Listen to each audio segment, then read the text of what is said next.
자동화도 충분히 가능합니다. 시간이 되게 적게 든다는 게 가장 큰 장점입니다. 단기 필요하신 고객분들한테 일 단위로 공간을 대여해주는 아이템을 말합니다. 수요는 계속 커져가고 있는데 공급은 아직도 많이 필요로 하는 상태입니다. 단기 임대가 지역 선정이 많이 중요하거든요. 본인이 가장 이해도가 높은 지역에서 운영을 하는 것을 추천을 드립니다. 다른 공간 대여 아이템 같은 경우는 사진으로 찍었을 때 매번 공간이 중요한데 단기 임대 같은 경우는 무조건 편안하게 그리고 편리하게 하는 부분을 중점으로 공간을 기획을 하고 있습니다.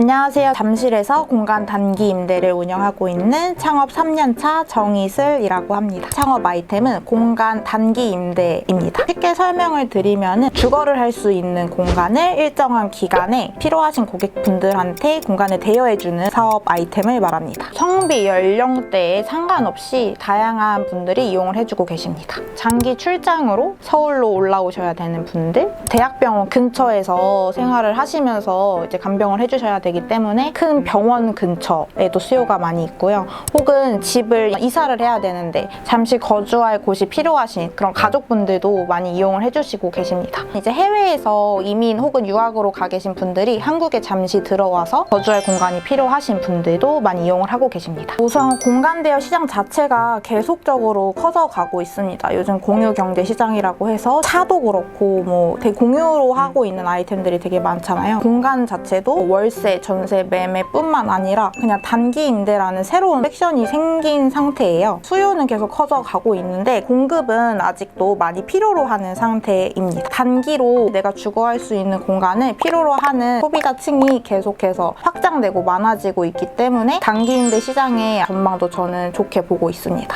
실제로 운영하실 때 들어가는 시간이 되게 적게 든다는 게 가장 큰 장점입니다.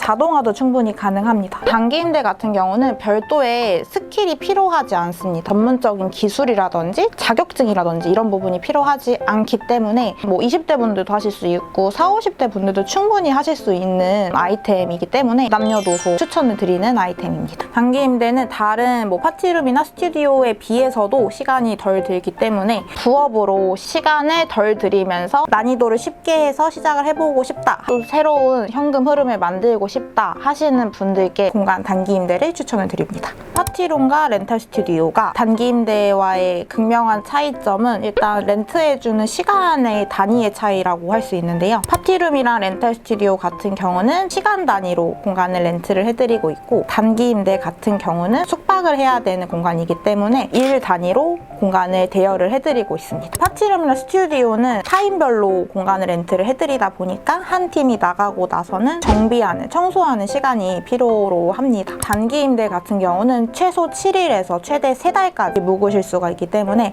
관리를 하는 빈도수의 차이가 있어서 단기 임대가 조금 더 공수가 덜 드는 공간 대여 아이템이라고 말씀을 드릴 수 있습니다. 파티룸 같은 경우는 사실 성수기, 비수기가 극명하게 나눠져 있어요. 연말 시즌이라든지 이벤트 있는 달들에는 확실히 수요가 많이 증가를 하고 있지만 공간 단기 임대 사업 같은 경우에는 안정적으로 평이하게 예약이 있는 상황입니다. 파티룸, 렌탈 스튜디오는 사업자 등록증, 통신 판매업에 신고가 필수이지만 단기 임대 같은 경우는 사업자 등록이 필수가 아니라는 점도 참고를 해주시면 좋습니다. 공간 단기 한 채 기준으로 최고 월 매출은 200만 원입니다. 초기 3개월 월 매출 150만 원입니다. 평균 월 매출은 150만 원 선으로 나오고 있습니다. 순수익은 월세, 고정비, 청소 용역비를 제외하면 100만 원 이상이 됩니다. 사업 안정화 기간은 한 1개월에서 3개월이라고 생각을 해주시면 됩니다. 총 창업 비용은 10평 투룸 기준 보증금 월세 한 달치 포함해서 1,300만 원이라고 봐주시면 됩니다. 보증금은 1,000만 원이고요. 월세 같은 경우도 무조건 100만 원 언더인 공간만 계약을 해서 운영을 하고 있습니다. 인테리어 비용에 가장 많은 돈을 투자를 하고 있습니다. 가전, 가구, 소품 포함해서 200만 원 이내로 진행을 했습니다. 모든 공간 대여 아이템에 다 중요한 포인트지만 그 중에서도 단기 임대가 지역 선정이 많이 중요하거든요. 하거든요. 본인이 가장 이해도가 높은 지역에서 운영을 하는 것을 추천을 드립니다. 실제로 이 지역에 어떤 인구, 어떤 타겟이 어떤 이유 때문에 오는지, 주변 인프라가 뭐가 있는지, 예를 들어 대학병원이 있다, 혹은 뭐 큰 기업들이 있어서 직원들이 거주할 숙소가 필요하다, 이런 사전 지식은 사실 그 지역에 대한 이해도가 높을수록 정보를 알고 있기 때문에 어떤 부분이 치안이 잘 돼 있는지를 알기 때문에 단기 임대를 운영할 시에는 이해도가 가장 높은 지역에서 운영하시는 것을 추천드립니다. 체크하면 좋은 포인트는 접근성입니다. 대중교통을 이용해서 오기에 수월한 공간인지, 주차가 가능한지 미리 체크를 하셔서 계약하시는 게 중요합니다. 지하철역 기준으로 도보 기준 10분 이내에 갈 수 있는 곳일수록 좋습니다. 주변 인프라 같은 경우는 식당이나 마트, 슈퍼 같이 편의시설들이 주변에 있는 공간일수록 좋기는 하고요. 대로변이라든지 유동인구가 너무 많은 곳은 아무래도 피하는 게 좋습니다. 제가 운영하는 공간 단기 임대 컨셉트는 무조건 집처럼 편안하게입니다. 다른 공간 대여 아이템 같은 경우는 사진으로 찍었을 때, 그리고 봤을 때도 예쁜 공간이 중요한데, 단기 임대 같은 경우는 집처럼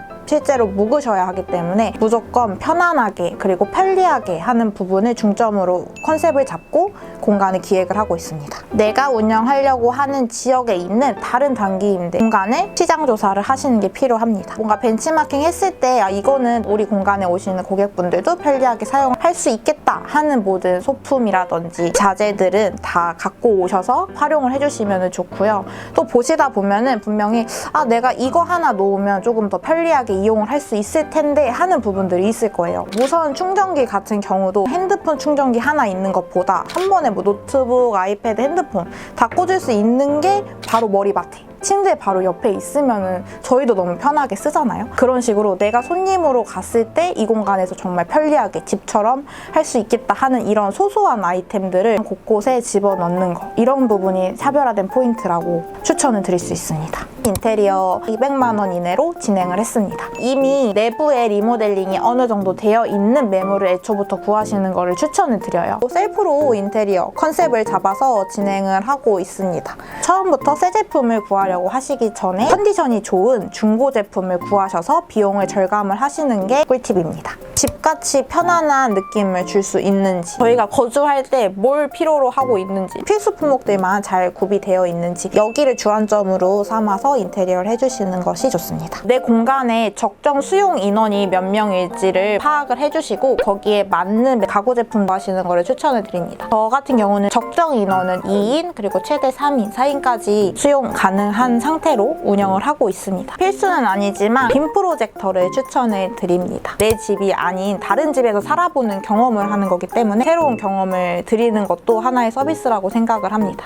공유 숙박업과 임대업의 차이는 어메니티의 유무로 결정이 됩니다. 수건이나 욕실용품, 다른 어메니티를 갖다 놓으시면 안 되기 때문에 이 점도 꼭 주의를 해서 공간을 운영을 해주시는 걸 추천드립니다. 단기 임대 창업 시 주의해야 할 사항은 전대차 계약 유무입니다. 아무리 매물의 컨디션이 좋고 운영을 하고 싶어도 임대인분께서 전대차에 대한 부분을 동의해 주시지 않는다면 단기 임대로 운영을 하실 수가 없어요. 저희가 1차 임차인이기 때문에 공간을 제3자에게 빌려준다는 전대차에 관련해서 임대인분께 사전에 고지를 드리고 특약사항에 임대인은 전대차 동의를 허락한다 라는 문장을 명시를 해주셔야 합니다. 임대인분이 이용하시는 분들에 대해서 안심을 하실 수 있게끔 솔루션을 제시를 하는 게 좋습니다. 공간을 가지고 어떻게 활용하실지도 처음부터 사실대로 말씀을 드리고 전대차 계약을 꼭 하시고 운영하시는 것을 추천드립니다. 상세 페이지를 작성하실 때 핵심은 상세 페이지만을 보고도 내 공간에 대해서 이해를 하실 수 있게 세팅해 놓으시는 게 중요합니다. 저만의 팁이라면은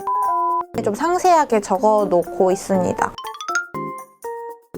제 인터뷰가 도움이 되셨다면 우리 동네 CEO TV 구독과 좋아요 부탁드립니다. 더 많은 창업 노하우가 궁금하시다면 우리 동네 CEO 앱을 확인해주세요.